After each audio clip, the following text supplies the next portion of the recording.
Selama hidupku aku selalu membela TNI dan Allah selalu menurut aku mengacak-acak TNI.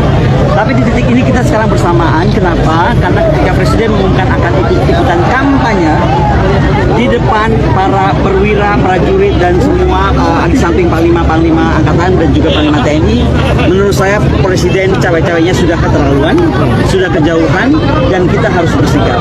Kenapa? Pertama, kalau dia ingin kampanye itu dia harus jelaskan dengan benar pasal 299 itu dibaca sampai selesai. 299 itu boleh kalau dia maju lagi gitu.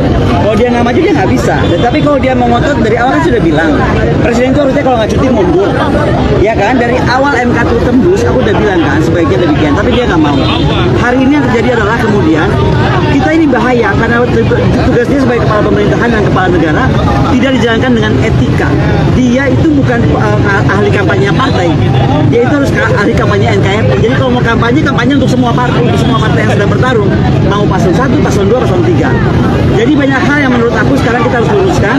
Dan yang paling penting begini ya, beliau itu teriak-teriak soal bagaimana revolusi mental, revolusi moral, revolusi apapun itu.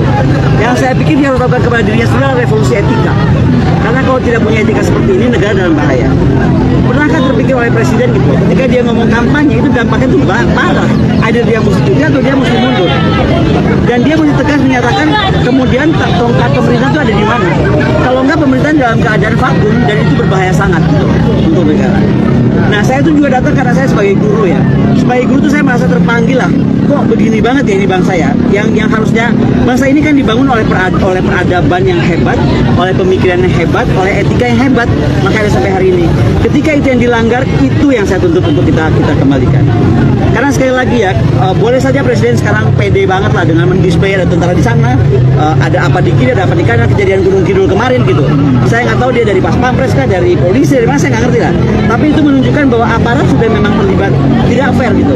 Kalau memang bendera PDIP mesti turun, kenapa nggak bendera-bendera lain juga turun gitu? Itu kan dari netralitas, faktor netralitas. Jadi karena Presiden sudah nggak bisa netral, kita tuntut beliau sekarang juga mengikuti jejak Pak Mahfud aja.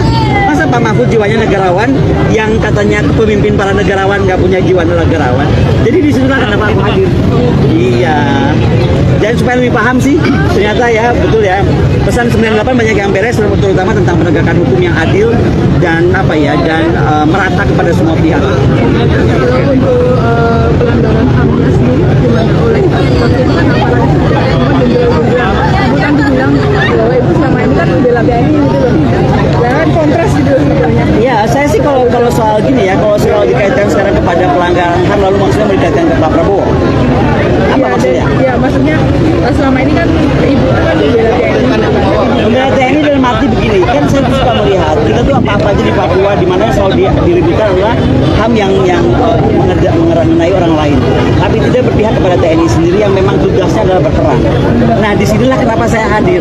Presiden itu mesti tahu ya, walaupun ada perangkat itu melekat dengan Presiden, tugas tentara dan polisi itu terutama tentara itu untuk berperang, dan perang itu untuk melawan ancaman dari luar, bukan ancaman dari rakyat sendiri. Apalagi di era kampanye, dan juga memang harus kita gelorakan bahwa beliau itu betul-betul harus adil, harus fair. Gak bisa kan anaknya maju. Saya lagi kan susah bikin dia antara kepala negara, kepala pemerintah, atau kepala rumah tangga. Nah ini yang mesti clear dari beliau, dan saya pikir beliau harus segera mengikuti jejak Pak Mahfud.